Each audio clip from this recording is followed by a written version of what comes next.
Bueno, les damos la bienvenida al día de hoy. El día de hoy toca el taller Derechos Sexuales y Reproductivos, donde vamos a hacer un análisis de la ley en general, de los derechos, porque como algunas atribuciones, como algunas caracterizaciones que debiera tener los programas de educación sexual. Comentarles además que Claudia Dides está enferma, no sabía si se iba a conectar, entonces quedó de nada, que si se sentía un poco mejor se conectaba en un ratito más, pero si no, voy a hacer yo la presentación.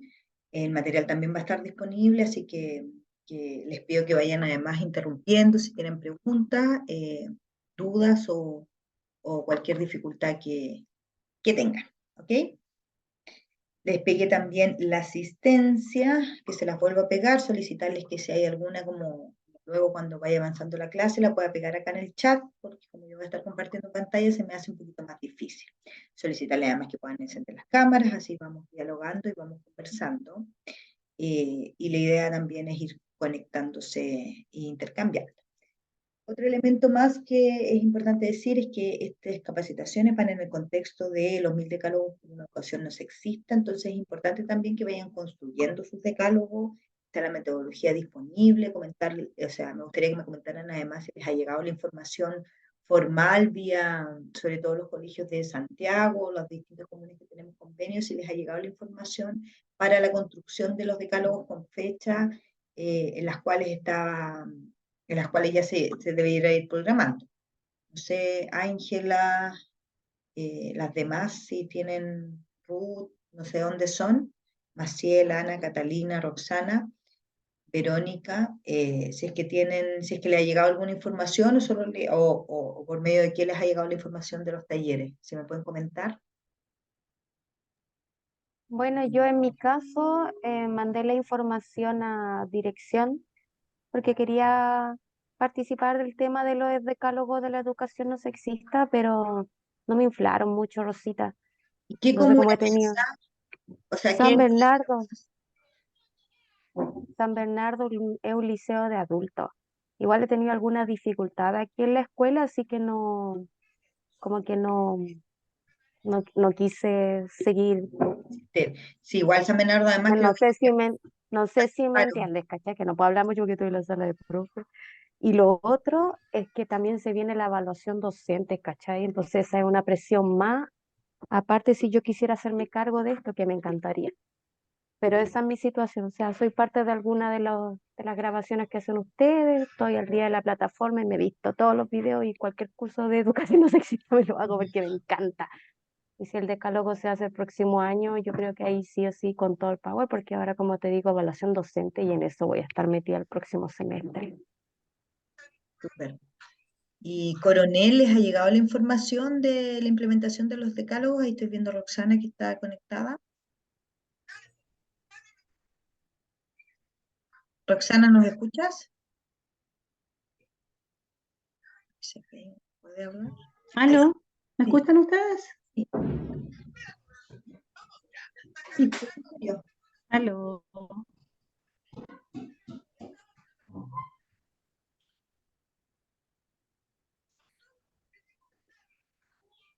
Parece que ya no nos escucha. Pero si nos puedes comentar por chat también si es que les ha llegado la información, si es que cómo ha sido el tema, lo mismo Liceo Munátegui, y las demás personas que están acá en el taller que nos vayan comentando. Mm. Yo Verónica. no tengo mucha información respecto a si ha llegado o no ha llegado, porque nuestro colegio está en una toma, entonces es difícil saber qué llegó, qué no llegó.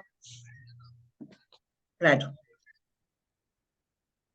¿Y Verónica tenía la manito levantada? Sí, a nosotros nuestra coordinadora de género nos hizo la invitación para poder participar de estos talleres, así que estamos como en vía de Bueno, ¿de qué comuna eres, Verónica? Santiago Centro. Perfecto. Sí, Santiago ha tenido un montón de profesores en todos los talleres, muchos profesores que han participado. Ya, vamos a Mm. compartir entonces pantalla. Espero que lo haga también como Claudia Díaz y hace espectacular este taller. Lástima que está enferma, pero igualmente lo vamos a reprogramar en agosto. Así que las que quieran como repetirse el taller, ella le da mucho más contexto porque es como la referente en estas temáticas, participó del proyecto de ley de aborto en 3 causales, un gran referente, no solo para nosotras del Red de Educación No Sexista o el Departamento de Mujer y Género, sino que en general con estas temáticas. Así que esperamos que se mejore pronto y que podamos pronto reprogramar esta actividad. Pero vamos a comenzar, este es un material que ella elaboró, es importante citar la fuente, me parece que es importante, y es un taller que vamos a ver, no sé si lo vamos a alcanzar a ver todo en honor al tiempo, pero hace un paneo acerca de derechos sexuales y reproductivos, se meten algunos conceptos, y también hacemos un pequeño, o como una pequeña cronología con respecto de las leyes, lo que recuerdan las leyes. En paralelo a eso, nosotros sacamos como Departamento de Mujer y Género y Red de Educación No Sexista, sacamos una cartilla que se llama En Defensa de Nuestros Derechos, que son un análisis, no un análisis, sino más bien una recopilación de todas las leyes que están vinculadas con esta materia, que además tienen destacados los artículos específicos que están vinculados, porque es importante recordar, no solo en derechos sexuales y reproductivos, sino que en general en el contexto de una cosa no sexista, que hay muchos espacios, normativas, instrumentos que se deben cruzar desde la perspectiva de género por ley, o que se deben implementar. Y eso no es una definición que hace cada profesor porque, no sé, tiene gusto por el tema, mejor si tiene gusto por el tema efectivamente, sino que es normativa legal. Y uno como docente, nuestra función es ser garante de derechos. Entonces es importante que ustedes conozcan la normativa legal, que conozcan los principios de algún modo que sustentan estas leyes y poder ir avanzando en esta temática, porque todavía está instalado en la sociedad como si esto fuese un espacio voluntario, en general como generar una construcción de educación no sexista que resguarde los derechos, que no discrimine, que valore la diversidad, que es parte fundamental de nuestros principios en general de las leyes de educación. Eso por una parte. Por otro lado, los derechos sexuales y reproductivos, que es una materia que es muy específica, que está muy vinculada además con la Ley de Educación Sexual Integral, una ley que todavía no se ha promulgado, tenemos una, pero que a nuestro ver es muy insuficiente, pero es lo que tenemos también y que también genera un resguardo. También tiene ciertas garantías, nos gustaría que fuera más y por eso está ahí, se está luchando para construir una ley de educación sexual integral, que el Ejecutivo además prometió que iba a mandar el proyecto de ley este año. Nosotros en marzo, digo nosotros porque fue la diputada Emilia Schneider, pero en acompañamiento con distintas organizaciones sociales, culturales y de educación, y ahí estuvo también el Colegio de Profesoras y Profesores con su departamento de Mujer y Género, pero también en la Red de Educación No Sexista presentamos un proyecto de resolución. ¿Qué significa un proyecto de resolución? Un proyecto de resolución todavía no es ley, sino que lo que dice, le dice a la Cámara, independientemente cual sea, en este caso Cámara de Diputados, que cuando llegue el proyecto del Ejecutivo, o sea, el proyecto que va a presentar el gobierno, el acuerdo es que tenga por lo menos estos acuerdos que ya son específicos. Entonces, el proyecto de resolución lo que hace es que manda como una suerte de piso base para la discusión del proyecto de ley definitivo. Y el piso base que tenía este proyecto de resolución era capacitaciones permanentes, jornadas, que el proyecto no sea solo de un corte biologicista, sino que tuviera elementos también que tengan que ver con la prevención de la violencia, la discriminación, que incorporara la capacitación a profesores y estudiantes de pedagogía, futuros profesores, que más tenía una serie de puntos que como que de algún modo caracterizaban como debiese ser el proyecto de ley. Y eso fue aprobado. Entonces, ¿qué significa eso? Que uno esperaría, uno sabe que todo es movible en el Congreso y que más bien no puede dar nada por sentado hasta que la ley no se promulgue, pero uno esperaría, sería lo más lógico, que la gente que aprobó este proyecto de resolución, con esa normativa y con esos puntos mínimos que debiese tener, luego cuando llegue el proyecto definitivo, debieran también aprobarse. Entonces, como una lógica, pero sabemos que las lógicas de las cámaras no necesariamente son tan así que, pero comentarlos como antecedentes. Bueno, vamos a avanzar. Vamos a hacer, primero lo que hay que hacer es una suerte de antecedentes, que es importante decir que los derechos sexuales y reproductivos tienen una base en los contextos históricos de las diversas olas, sobre todo dentro de la tercera ola. Entonces, cuando hay una suerte de tensión con respecto a el feminismo, ¿no? Es que yo no soy feminista, se homologa, ¿cierto? Este concepto de yo no soy ni feminista ni machista, y la verdad es que no es que son equiparables, sino que tienen construcciones que son totalmente distintas. Eh, es importante saber que hoy día contamos con derechos sexuales y reproductivos, por insuficientes que sean o que nos gustaría que fuera de otro modo, gracias a los movimientos feministas, gracias a los estudios de la mujer y a todas aquellas investigaciones teóricas y empíricas específicas de las ciencias sociales y humanidades que tienen como tema central la mujer y que derribaron mitos, creencias, que finalmente tamizaban, o sea, se vinculaban con la ciencia. Tamizar es como, más que cubrir, es como traspasar estas creencias que finalmente se fue derribando a partir de las investigaciones, ¿cierto? Y esto es un tema que se instala en el ámbito académico en la época de los 60, 70 con mucha fuerza. En Chile existían distintas ONG, el surgimiento de los estudios de género en las universidades chilenas surge a partir de los 90, y en general los estudios de las mujeres, todas aquellas investigaciones, son todas aquellas investigaciones teóricas, ¿cierto? Y empíricas específicas de las disciplinas de las ciencias sociales y humanidades que tienen como tema central la mujer. Esto es como un antecedente histórico, porque hoy día sabemos que los derechos sexuales y reproductivos no es un ámbito que solo abarca a la mujer, sino que involucra sobre todo a la disidencia sexogenérica, a los hombres, o sea, como, pero los antecedentes históricos tienen que ver con los estudios de la mujer, ¿ya? Y ahí se cuestionaban varias cosas, porque existen como relatos históricos que se van transmitiendo, que en general tienen que ver con varios elementos. Uno es la invisibilidad analítica de las mujeres. O sea, muchas veces se estudia a la mujer sin tener en cuenta como su opinión o sus elementos de análisis. Eh, Dos, el cuestionamiento de la representatividad de las mujeres y la ausencia de las mujeres en los modelos explicativos o paradigmas. Y esto es no solo en el ámbito de los derechos sexuales y reproductivos, sino que en todos los ámbitos de la ciencia en general. O sea, no sé, un ejemplo, el ataque cardíaco. Por ejemplo, el ataque cardíaco tiene síntomas que son diferenciados para los hombres y las mujeres en general. Y cuando se habla del ataque cardíaco, siempre se describen los síntomas que están asociados a los hombres, que son el dolor en el pecho, ¿cierto? Como cierto, pero la mujer tiene otra caracterización. Bueno, eso va pasando con todos los elementos científicos, que existe una invisibilización de la mujer, pero además se toma como elemento central al hombre, como objeto de estudio, como modelos explicativos, como el relato. Y esto no solo ocurre en las ciencias, entendiendo como los estudios teóricos, ocurre en todos los modelos de conocimiento. Y de hecho, si uno lo traslada al ámbito educacional, uno habla de ambiocentrismo. Y es esta forma de construir el conocimiento donde el hombre es el centro y la medida de todo.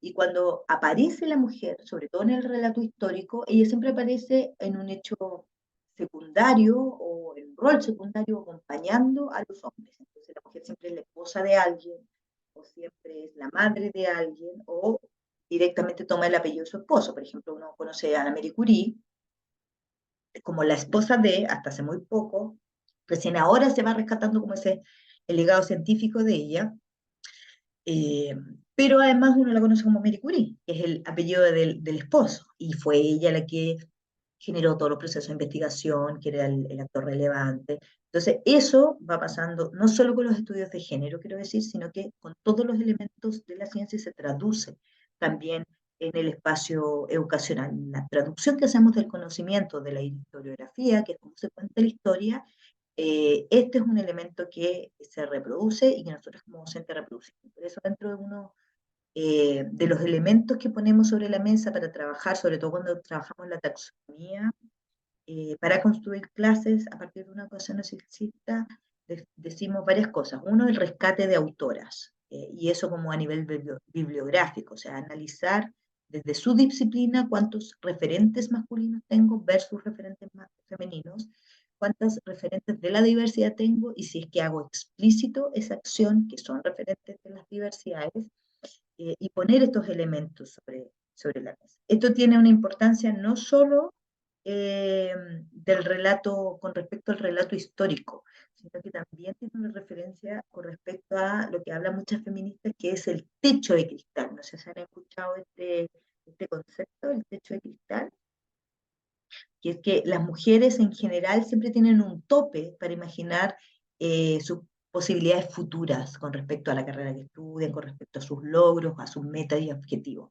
Entonces, si uno, por ejemplo, genera miradas estereotipadas con respecto al género, con respecto a las profesiones, por ejemplo, donde las niñas siempre juegan a las enfermeras y no a las doctoras, o con respecto a ciertas funciones, o ciertas como ocupaciones de poder, se va produciendo este techo de cristal, este límite con respecto a las miradas de futuro o las expectativas que tengo de ambas partes, o sea, de parte del docente, que tiene expectativas más limitadas en un género y que eso además lo tiene muy normalizado, y para la estudiante con respecto a sus imaginarios de futuro y cómo estos operan finalmente en sus acciones concretas, porque sabemos que los imaginarios de futuro operan en la conciencia con respecto al presente y las acciones que uno va haciendo.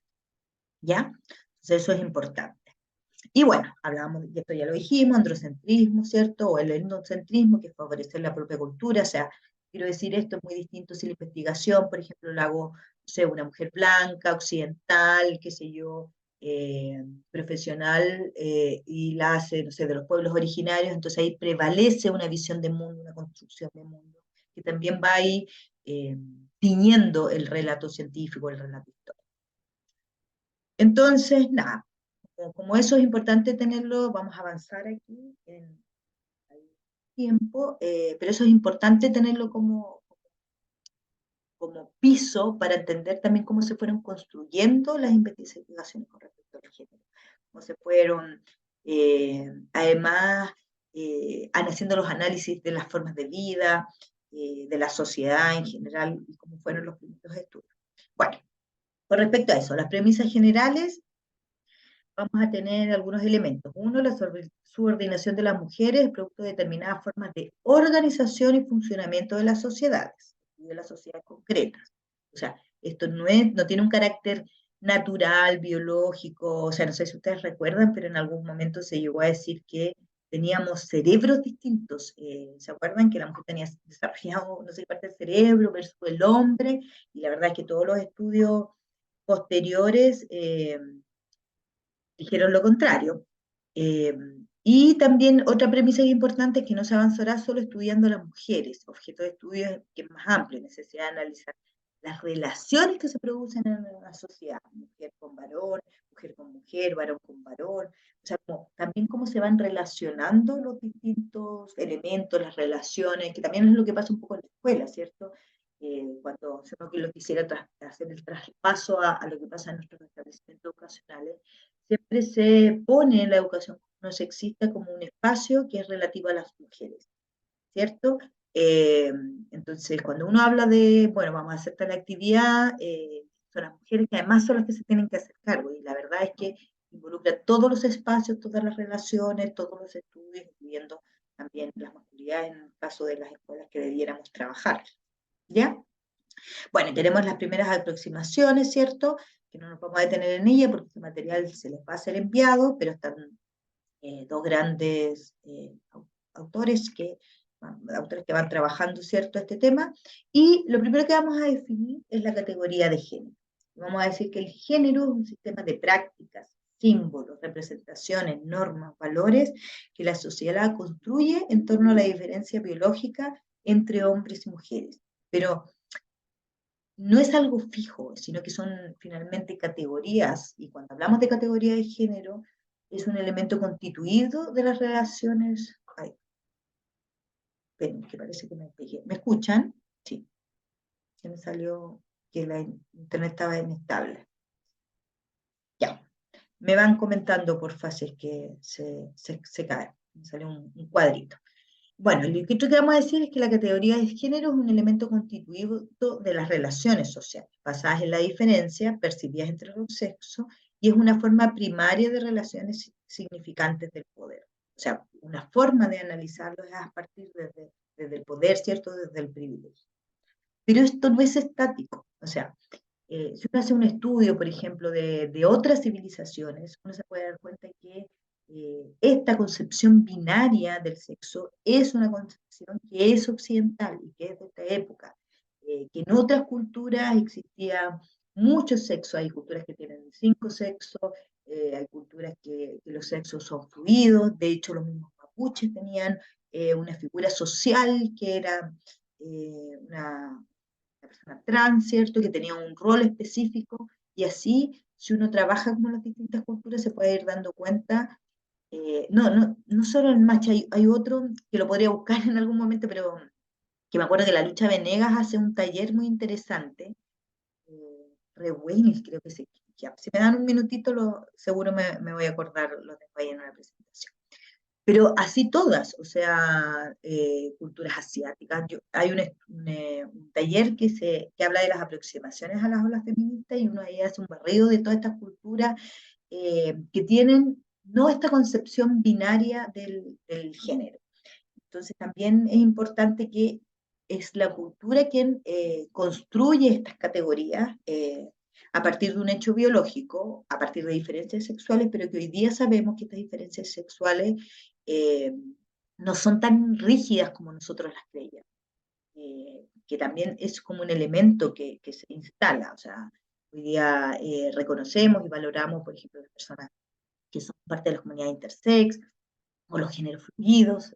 Se fijan, no hay como esta estructura rígida con respecto al género, que además fuera elaborada como previamente, sino que son acuerdos finalmente culturales que se van haciendo o que se van imponiendo, porque no sé si están tan de acuerdo, eso también es un punto que hay que poner en tensión.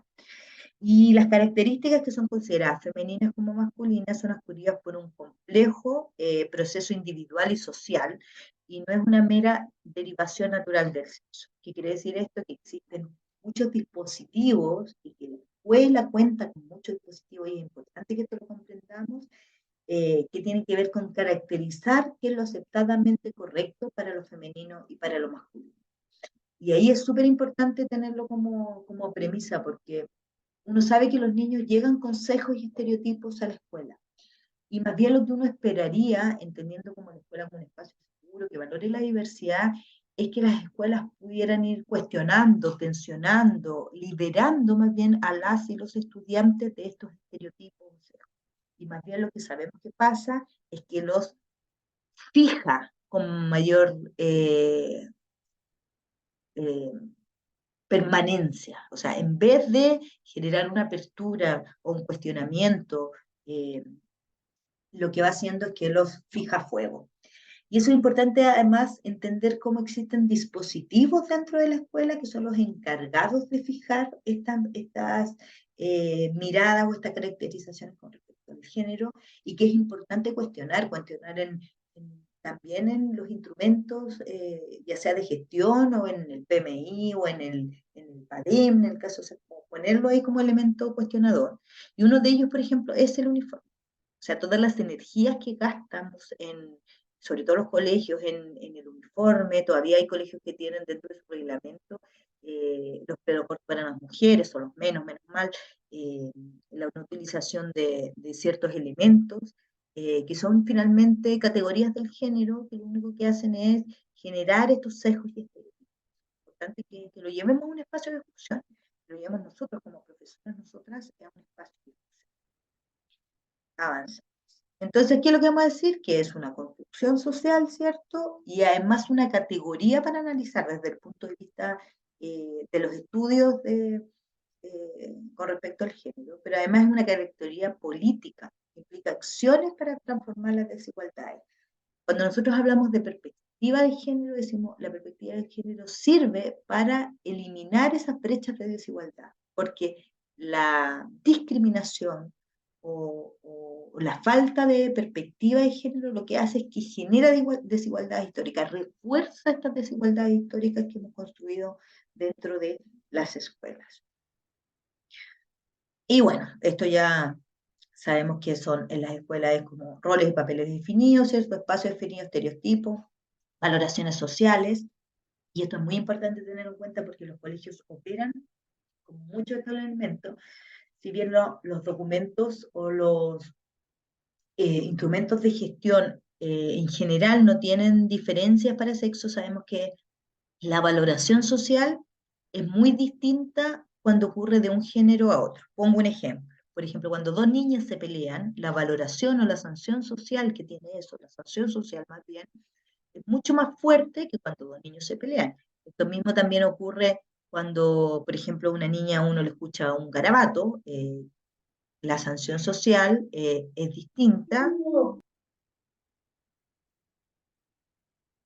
Escuché, ¿quería alguien comentar?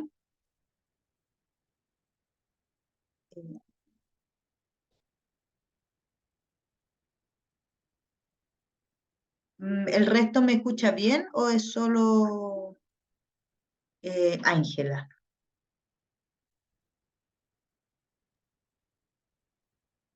Porque puedo apagar. Rosita, te cortas.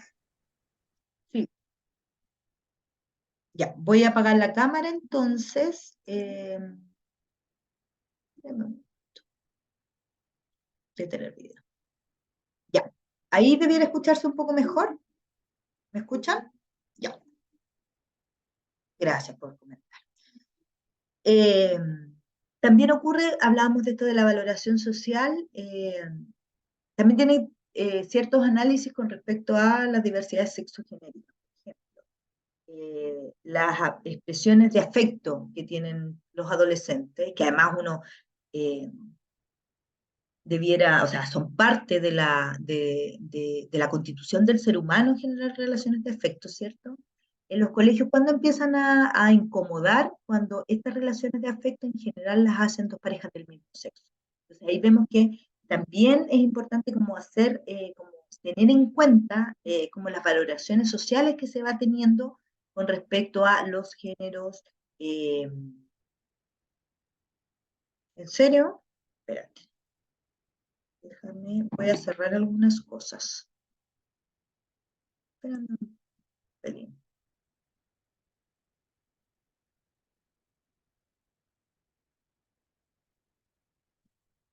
Espérenme un instante que estoy como cerrando todas las...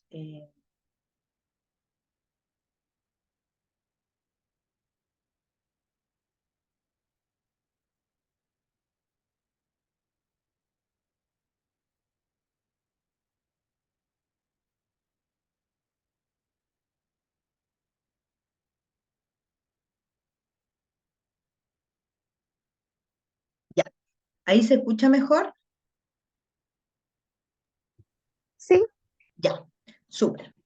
Entonces me van hola, comentando. tía. ¿Querías hacer alguna pregunta? No.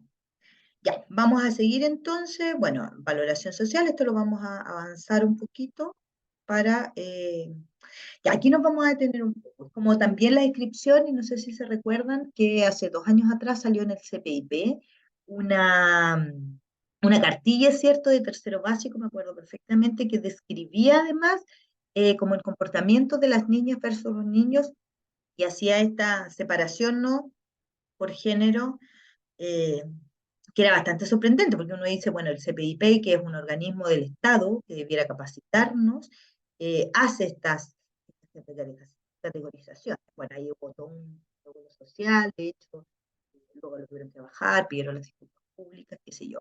Pero es como entender que siempre existe esa separación o que socialmente se ha ido construyendo esta separación donde la mujer o lo atribuible a lo femenino, ¿cierto? Siempre está en una categoría de lo subjetivo, de lo dependiente, de lo pasivo, de lo espectador, de lo miedosa, de lo frágil, de lo débil, cooperativa, de lo emocional y lógica, irracional, seguidora, conciliadora, paciente, precavida y cuidadosa, flexible.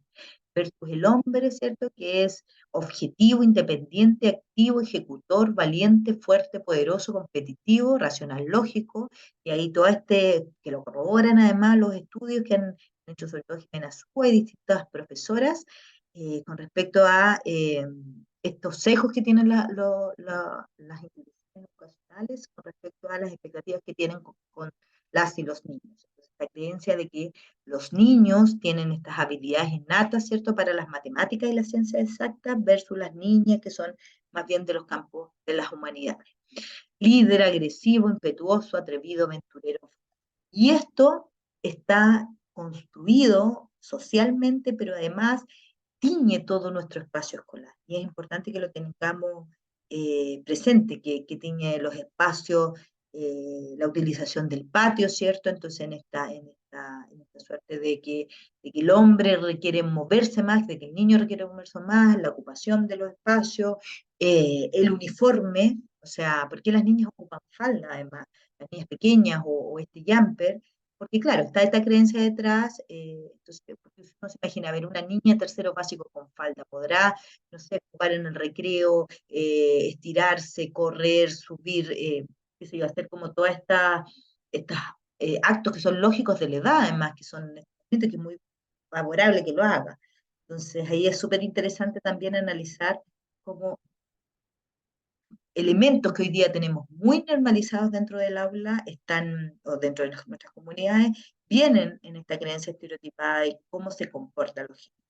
Y ahí los estudios de género han hecho un gran aporte y es importante que podamos, ojalá leerlo, porque además tienen valoraciones sociales que hoy día están muy presentes y por eso estamos haciendo esto. Si ya estuvieran como derribadas, eh, uno no estaría en este contexto. Bueno, vamos a avanzar un poco para meternos en las leyes, porque ya van a ser las 4.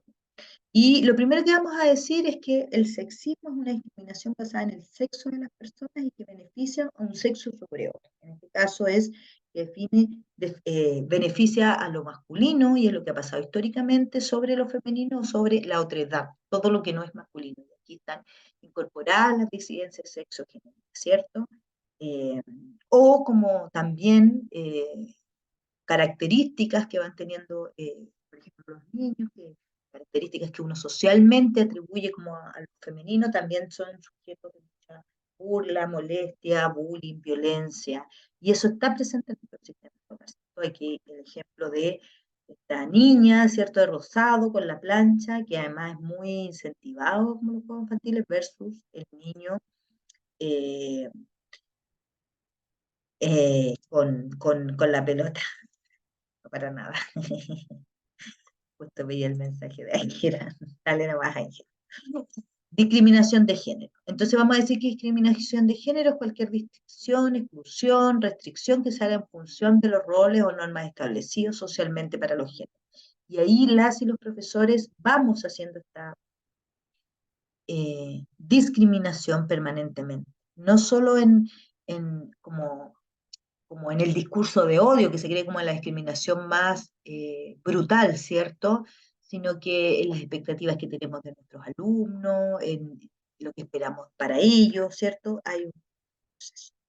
Bueno, nos vamos a meter ahora con los derechos sexuales y reproductivos, y lo primero que tenemos que decir que a fines de los 70 en Estados Unidos, cuando se montó la campaña por el aborto contra la esterilización forzada, que era un espacio que se hacía, es importante decirlo, y el derecho a la contraconcepción, campaña Caraza, surgió la idea del doctor S. Correa que los derechos reproductivos en la arena política. Luego, a mitad de los 80, el concepto experimentó un primer momento de legitimidad social y política en Ámsterdam en el 84. Esta reunión sería el inicio de lo que se llama después la Red Mundial por los Derechos Sexuales, o sea, por los derechos reproductivos.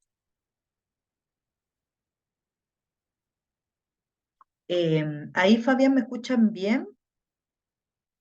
Sí, ya. Sí, a veces me sale a mí una señal y lo que voy a intentar es como parar para como que se ocurra una pequeña intermitencia. Paralelamente se estaba dando la conferencia de la población de las Naciones Unidas en Bucarest en el 74, México en el 84 y Cairo en el 94. O sea, ¿qué queremos decir con esto? Que desde los 70 en adelante ocurre como una suerte de legitimización social, legitimidad social y política con respecto a los derechos sexuales y reproductivos como un derecho humano, además, como correspondientes a la salud, como parte de los derechos fundamentales de la salud y de definición finalmente. Y aquí tenemos uno, que es la salud reproductiva y los derechos reproductivos son conceptos que surgen hace algunas décadas en las conferencias sobre derechos humanos en Teherán en 1868 y posteriormente en la de Bucarest en el 74. Y la salud sexual y los derechos reproductivos y la educación sexual es parte, y los derechos sexuales en general, o el respeto a los derechos a la vida, todo lo que implica los derechos son parte de los derechos humanos. Nosotros trabajamos desde esa óptica, no porque nosotras decimos, porque somos muy progresistas, sino que es parte de los acuerdos internacionales que tiene Chile, es parte de concepciones, de acuerdos que se han hecho entre los países, finalmente que el respeto, decir el respeto a los derechos humanos incluye los derechos sexuales y reproductivos. También es importante mencionar que cobran gran fuerza las conferencias internacionales de las Naciones Unidas y ahí yo les voy a dejar luego estas cartillas que tenemos con respecto a todos los derechos que hace un análisis de las normas internacionales, nacionales y se mete además con leyes específicas, porque es importante que también que ustedes las manejen cuando sobre todo hay un grupo de docentes, o sea, de apoderados, perdón, digo bien, que se están en contra de que los estudiantes tengan información, clases de estas materias. Es importante reforzarles que esto es un derecho de los y las estudiantes. Y uno como docente lo que debe ser es garante de estos derechos. Tiene derecho a la información, tiene derecho a decidir. Y además es importante poner sobre la mesa que en todos los lugares donde se hace clases, talleres o alguna actividad tenga que ver con la educación sexual integral en los y las estudiantes, los y las estudiantes lo que hacen es que retardan su edad de iniciación sexual. ¿Por qué? Porque adquieren conciencia con respecto a, no es un hecho forzado, no es un hecho casual, me refiero a que como ellos no tienen conciencia, sino que su poder de conciencia, de discernimiento con respecto a esto, mientras mayor sea la información, ellos van a poder tomar más libre e informadamente la definición de cuando comienzan su vida sexual, de definiciones con respecto a cómo van a poder aprendizaje además de cómo ellos observan su afectividad, cómo se relacionan, van a poder profundizar con respecto a ello, con respecto al afecto, etcétera, etcétera, etcétera. Y lo tercero que vamos a decir es que tiene mecanismos de protección, y ahí está el Pacto Internacional de los Derechos Civiles y Políticos, que también es importante. Y ciertos paradigmas. Vamos a decir que en la época de los 60, el paradigma que estaba detrás de los derechos sexuales era principalmente el control demográfico. O sea, lo voy a decir en simple, que las mujeres pudieran controlar la natalidad de los hijos. Pero eso luego también cambia en el 94 y el paradigma centrado en la salud sexual y la salud reproductiva, o sea, la transmisión de enfermedades sexuales, o sea, como que amplía un poco el abanico. Lamentablemente todavía no existe el paradigma de la sexualidad, y yo creo que en esa etapa, y eso es lo que intenta también poner sobre la mesa discusiones con respecto a entender que somos seres sexuados, que la sexualidad nos acompaña desde el momento que nacemos, y finalmente poder tener comprensiones con respecto a que el sexo también es un espacio afectivo, eh, que las y los jóvenes deben desarrollar con conocimiento y con conciencia, y no lo digo desde un punto de vista normal, más bien moralista, sino que en el sentido de el placer, como el disfrute, el gozo. O sea, si ustedes se revisan, cada vez que, no sé, se hace una charla de derechos sexuales y reproductivos, eh, lo que se pone sobre la mesa es las enfermedades de transmisión. Entonces ocurre una suerte de satanización con el sexo, o sea, con el sexo. Yo me pregunto, a ver, si un niño a los 13, 14 años, 11 en algunos casos, cuando se empiezan a hacer como estas actividades de información, qué sé yo, en los colegios, y siempre le estamos poniendo imágenes de, no sé, penes infectados, de, qué sé yo, enfermedades de transmisión, además que son muy gráficas las imágenes, o sea, muy, muy fuertes. Yo me pregunto cómo graba además la construcción de las relaciones sexoafectivas. Entonces es importante también eso ponerlo como paradigma. Lo otro que es importante también poner como paradigma que a la inclusión de otras leyes, como la del matrimonio igualitario o el derecho a la identidad, nos obliga, y aquí voy a ser tajante en este término, nos obliga a los colegios en que cada vez que hacemos un plan de desarrollo de educación sexual, con la ley 20.418, lo que tenemos que hacer es incluir a todas nuestras comunidades. Y eso es importante saberlo. No puede un colegio decir, yo voy a basar mi plan de educación sexual centrado en la abstinencia y en el matrimonio hombre-mujer, porque desde el momento que el matrimonio es con legislación para personas del mismo sexo y está resguardado jurídicamente, uno debe incluir las distintas comunidades. Y eso es importante que ustedes lo tengan en cuenta, que no es una decisión, sino que es parte de un elemento jurídico que hoy día está presente. Importante además comentar que dentro de la Constitución Política del Estado, indistintamente que nos guste o no esta Constitución, el, dice textual, el núcleo fundamental de la sociedad es la familia. Entonces, cuando uno dice, bueno, remitámonos entonces a quienes conforman la familia y al estar, sí, de transmisión sexual, y al estar incorporadas las familias homoparentales como parte de un reconocimiento jurídico, uno se debe referir a los distintos tipos de familia. Eso está incluido en la cartilla que sacó el Ministerio de Educación, la bien bullada en esto hace unas semanas, y es importante tenerlo sobre el piso. ¿Ya? Entonces, lo que existe hoy día, a partir de las conferencias internacionales, que lo hemos nombrado un poco ahora, es derechos humanos, ¿cierto? Que es como gran alero de derechos, que hay acuerdos internacionales con respecto a ello, los derechos sexuales y reproductivos y la salud sexual y reproductiva, como características, como categorizaciones, con las grandes categorizaciones. Y bueno, algunas distinciones, la salud reproductiva, ¿cierto? Son los derechos reproductivos, la salud sexual son los derechos sexuales, y estos incluyen una amplia gama de necesidades de salud que duran para toda la vida. O sea, y eso es importante tenerlo en cuenta, desde que uno nace hasta que uno muere. O sea, también hay elementos que están invisibilizados, como eh, la salud sexual, ¿cierto? En, por ejemplo, la tercera, la cuarta edad, que no es solo la reproducción, la atraviesan obviamente la reproducción, pero la sexualidad es un espacio que es mucho más amplio que solo la reproducción. Y eso es importante tenerlo presente.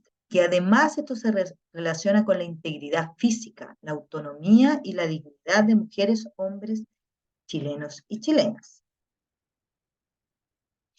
Y esto es un derecho del Estado de el completo bienestar físico, mental y social, no simplemente la ausencia de enfermedad o dolencia.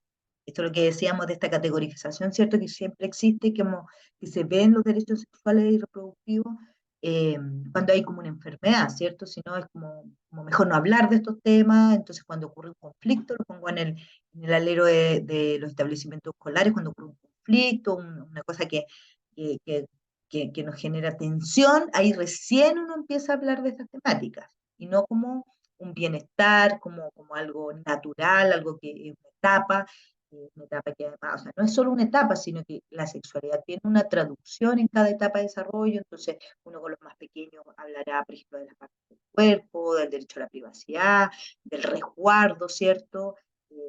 Prevenciones del abuso, y a medida ¿qué quiero decir esto? Que cada programa debiese tener una traducción específica a cada edad, porque la sexualidad, somos seres sexuados, ¿no? No se limita solo al hecho reproductivo o a la relación sexual en específica, sino que hay una mirada un poquito más amplia con respecto a ello. Y los padres tienen el derecho fundamental de determinar libremente el número de sus hijos y los intervalos entre los nacimientos. Y esto es parte de la salud reproductiva. O sea, la definición, y ojalá, pero pronto, porque también ahí hay tensiones que uno podría poner en la mesa. O sea, porque aquí dicen los padres, pero en definitiva, al estar mayoritariamente los anticonceptivos, ¿cierto? Al ser femeninos, finalmente lo que hace es que distribuye esa responsabilidad, ¿cierto? O socialmente se le distribuye esa responsabilidad solo a la mujer, ¿verdad? Es una responsabilidad que es común, ¿cierto? Y también el derecho de los hombres y las mujeres a ser informados y a tener acceso a métodos de planificación familiar de su elección que sean seguros, efectivos, disponibles y accesibles, ¿cierto? Y eso es salud reproductiva, que tiene que ver con espacios de reproducción o con definición de reproducción. Por eso hace esta separación, ¿cierto?, de salud reproductiva versus salud sexual, que son dos categorías que son distintas. Y la salud sexual y los derechos sexuales significa tener una vida sexual responsable, satisfactoria, segura, esto es libre de la enfermedad, de lesiones, de violencia, discapacidad, del dolor innecesario, riesgo de muerte, empleado en la plataforma del CCM M94, ¿cierto? ¿Cuáles son nuestros derechos? Tomar decisiones libres, informadas sobre todos los aspectos relacionados con la sexualidad, ser libre de discriminación, coacción, violencia en sus decisiones y vida sexual, exigir igualdad, consentimiento completo, respeto mutuo y responsabilidad compartida en las relaciones sexuales. Entonces, vemos que existen ciertas divisiones con respecto a conceptualizaciones. Y los derechos sexuales reproductivos refieren a la sexualidad y capacidad reproductiva de los hombres y mujeres, son universales e indivisibles y dinámicos.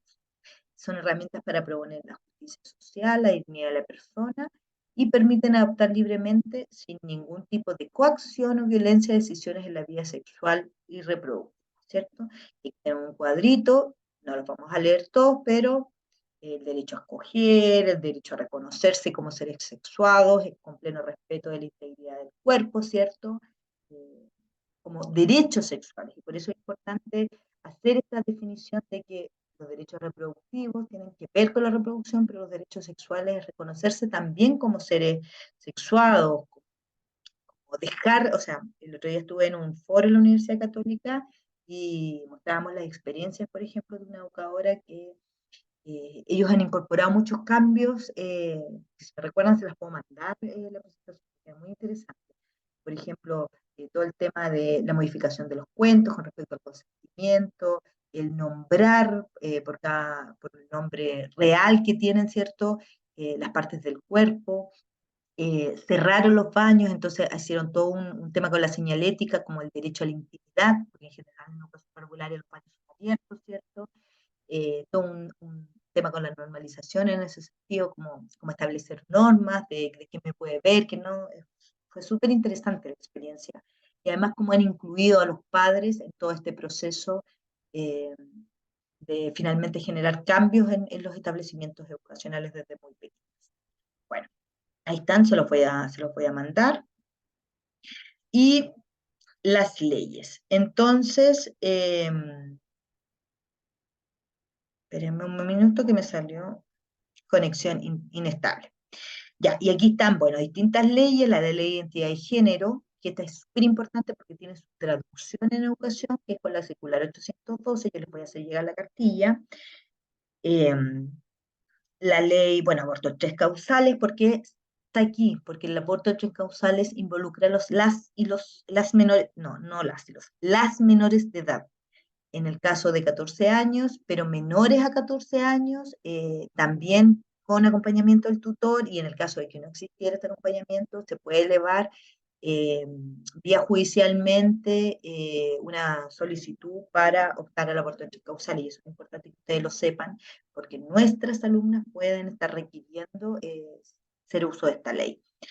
Eh, la ley 20.584 que regula los derechos y deberes que tienen a las personas en relación con las acciones vinculadas a la atención de salud, la ley Gabriela, ¿cierto?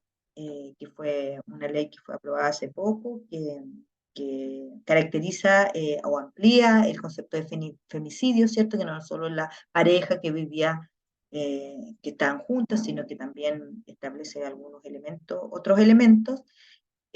Gabriela fue el caso de una persona que fue asesinada por su expareja, entonces como amplía este rango de qué es lo que incluye el femicidio. La ley de matrimonio igualitario, bueno, estos proyectos de ley no los vamos a leer porque no son parte de las leyes todavía promulgadas, así que como para no entrar en confusión. Y aquí también hay un cuadrito que también se lo vamos a mandar con las normas de fertilidad, como han ido avanzando cada año, las caracterizaciones que tiene,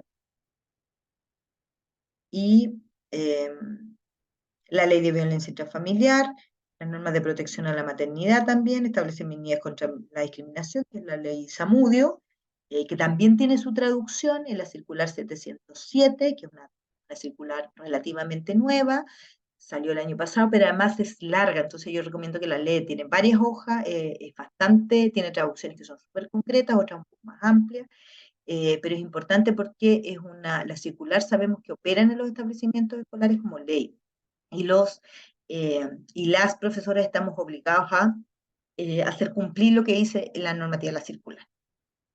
Circular 21, que reitera sobre la atención en salud de las personas trans, y el ordinario A15, que es directrices y directores a servicio de salud, también es una ley de salud. Tenemos un montón de otras leyes, ley de VIH-Sida, ¿cierto?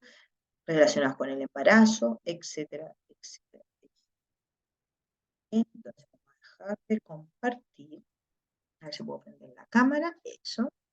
Y eh, no sé si hacemos trabajo en grupo, porque somos 20, o si los dividimos en dos grupos, porque la idea es que podamos dialogar. Vamos a parar la grabación. Ah, no, pero vamos a dejar la pregunta para después irnos al trabajo en grupo. Que podamos dialogar cómo efectivamente vamos a dialogar acerca de dos elementos. Uno, que es, y antes sí de eso les quiero mostrar este cuadrito, esperen un momento.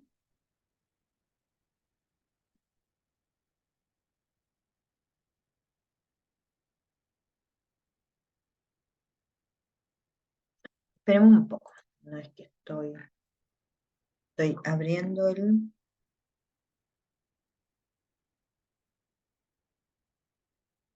ya, aquí está.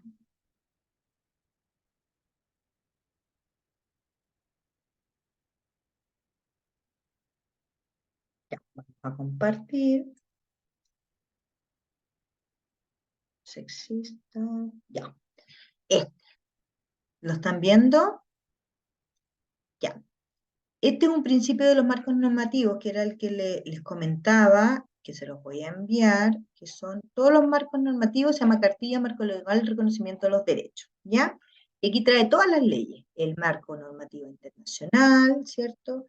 El marco normativo nacional, todas las leyes, pero además está como destacado el artículo que tiene relación con género, educación no sexista, infancia, como todas estas temáticas. Por ejemplo, no sé, ley de educación, artículo 4, dice el Estado debe velar por la igualdad de oportunidades, promoviendo que siga la inclusión, y aquí dice las desigualdades derivadas a género, por ejemplo. Ya se fijan así, y en todas tiene el artículo que está referido a este tema, cuando habla de género. Después, por ejemplo, no sé, esta dice, reconoce identidad de género. Entonces, ¿cómo es? Y después la traducción de eso, la 812, las definiciones que presenta, ¿cierto? La dignidad del ser humano, qué sé yo. Ya, después la ley de videograbado, código penal en el caso de sospecha y vulneración sospecha de abuso en los establecimientos educacionales, quién tiene la obligación de denunciar, etcétera, etcétera. Después, ¿qué hacer frente a la revelación de abuso? Porque sabemos que en las escuelas se hace en general todo lo contrario, hay que investigar, hay un procedimiento que es súper específico. Entonces está desde la superintendencia de la educación, que es lo que dice la superintendencia, y luego qué dice el ministerio, que en general coinciden, pero pusimos ambas, ¿ya? Para que ustedes la puedan leer. Después, deber y obligación de denunciar. ¿Quién tiene deber de educación, de obligación de denunciar? Porque también eso es una duda que hay, ¿no? Pero en mi colegio existe un protocolo. Si existe un protocolo, perfecto, pero igual usted tiene el deber de denunciar si es que el protocolo, o sea, si usted está viendo que el protocolo no se está cumpliendo, usted debe denunciar menos de 24 horas, etcétera. Bueno, toda la información.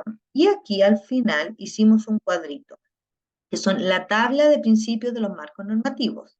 Y estos principios no es que se nos ocurrieron a nosotras por inteligentes, sino que son los principios que están recurridos en la ley. Entonces, además hicimos la siguiente tarea. Por ejemplo, dignidad del ser humano, que es un principio que siempre se habla en el espacio educacional, ¿cierto? Bueno, ¿en qué ley está puesta dignidad al ser humano? ¿Se fijan? Y está en la ley 370, en el artículo 13, en la ley tanto, ahí está, descrita, ¿ya?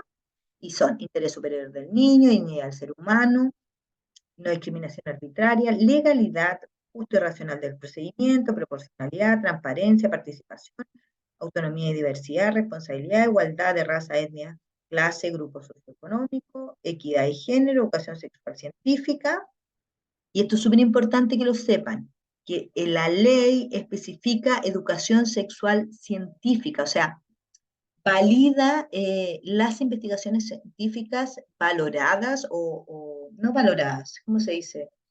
Eh, Cuando avaladas por el Comité Científico Internacional, eso, avaladas por espacios científicos. Entonces, no es que tal persona me dijo, sino que dónde está el estudio, dónde está esa investigación, dónde está esa información que usted está diciendo. Y ahí hay un decreto específico que dice que hay que estimular la investigación científica, pero hay los reglamentos sobre las infecciones de transmisión sexual, y ahí dice que los colegios deben hacer, mostrar cifras actualizadas de la pandemia, mostrar qué sé yo, elementos que dice la ley, o sea, hay una normativa específica, eso quiero decir, bueno, ¿ya? Y los derechos humanos, ¿ya? Entonces, en este contexto, dice que se debe incorporar el enfoque en género en todos estos instrumentos de gestión escolar, que son PI, PME, RICE, que es el Reglamento de Convivencia Escolar, planes específicos como el Plan de Formación Ciudadana, el Plan de Gestión, el Plan de Apoyo a la Inclusión, el Proyecto Pedagógico, el Plan de Sexualidad, Afectividad y Género y el Plan Integral de Seguridad Escolar. Entonces, ¿qué es lo que vamos a discutir ahora en grupo? Ahora lo que vamos a hacer es, voy a copiar esto. Ahí, vamos a dejar de compartir. Y lo que vamos a hacer es conversar si efectivamente nuestros instrumentos de gestión tienen cruzados estos elementos, y dos, si estos elementos que vimos en general, que son resguardos de la ley, están como internalizados por nuestra comunidad escolar, o cuáles son los aspectos, por ejemplo, si solo tenemos un aspecto de la educación sexual como un aspecto reproductivo y no entendiendo como un aspecto más global, o sea, cómo lo hemos ido ahí, cómo lo va estableciendo finalmente nuestra comunidad, ¿ya? Lo voy a pegar aquí, en un momento. Ahí. Entonces, se lo voy a pegar acá. Ahí está. ¿Lo pueden ver? Y vamos a armar dos grupitos, pues somos 20. Para grupos pequeños, vamos a crear dos. Y van a discutir, o sea, van a intercambiar más bien cómo es la situación en cada escuela, si es que esto se da, si esto no se da, en qué medida se da, cómo abordan el tema de la educación sexual, si es que han tenido tensiones, si es que están cruzados estos reglamentos, qué acciones se les pueden ocurrir. Entonces, también comentar qué acciones han sido específicas o beneficiosas que hubieran sido organizadas en su colegio, las que no también, es importante analizar las que no han resultado tan bien, porque no han resultado, como mirar estos espacios, ¿vale? Entonces vamos a crear el grupo y entonces van aceptando y van intercambiando. Les recuerdo, por favor, alguien que tome nota para que luego podamos comentar. Vamos a estar 15 minutos, 20 minutitos. Son las 4:06 a las 16, a las 4:26, ¿les parece? Entonces, abrimos las salas y los invitamos a que se vayan uniendo.